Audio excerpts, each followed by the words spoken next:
Sir, വിദ്യാലയങ്ങളിലെ ലഹരി വിരുദ്ധ campaign പ്രത്യേകിച്ച് വിദ്യാർത്ഥികൾക്കിടയിൽ ലഹരി വസ്തുക്കളുടെ ദുരുപയോഗവും ആസക്തിയും തടയുവാൻ ലക്ഷ്യമിട്ടുള്ള വിവിധ പ്രവർത്തനങ്ങൾ പദ്ധതികൾ സർക്കാർ നടപ്പിലാക്കി വരികയാണ്.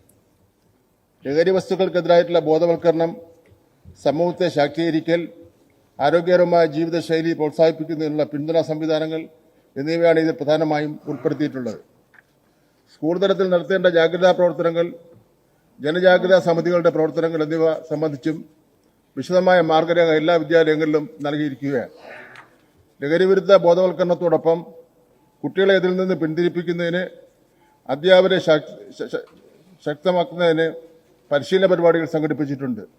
ലഹരി വസ്തുക്കൾ സ്കൂളിൽ ക്യാമ്പസിലേക്ക് എത്തുന്നതിന് ജാഗ്രത പുലർത്തുന്നതിന് രക്ഷകർത്താക്കളെ ബോധവൽക്കരിക്കുന്നതിനും രക്ഷകർത്താ ഗ്രൂപ്പുകൾ ചേർന്നിട്ടുണ്ട്.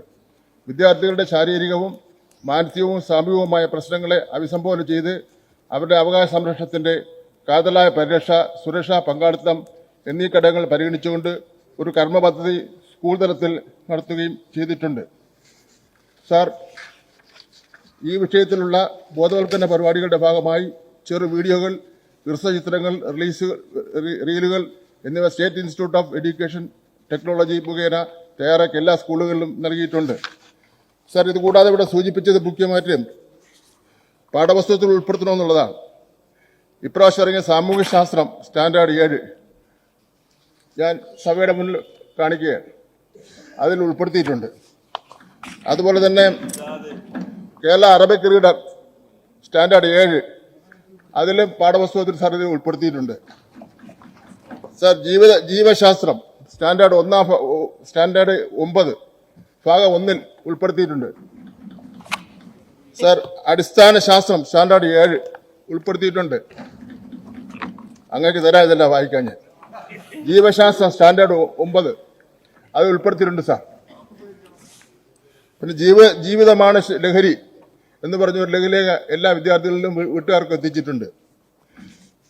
തെളിവാനം വരയ്ക്കുന്നവർ എന്ന് പറഞ്ഞ വിമുക്തി എക്സൈസ് ഡിപ്പാർട്ട്മെന്റ് ഇറക്കിയ ഒരു ലഘുലേഖ ഇറക്കിയിട്ടുണ്ട്. സർ, ഈ നിലയിൽ കുട്ടികളെ പഠിപ്പിക്കുന്നതിന് വേണ്ടിയുള്ള പരമാവധി പരിശ്രമങ്ങൾ നടത്തുന്നുണ്ട്. ഇത് വിദ്യാലയ പരിസരങ്ങളിൽ മയക്കുമരുന്ന് ഉപയോഗിക്കുന്നതിനായിട്ടുള്ള നടപടികൾ ശക്തമാക്കി തന്നെ തീരുമാനങ്ങൾ എടുത്തിട്ടുണ്ട്.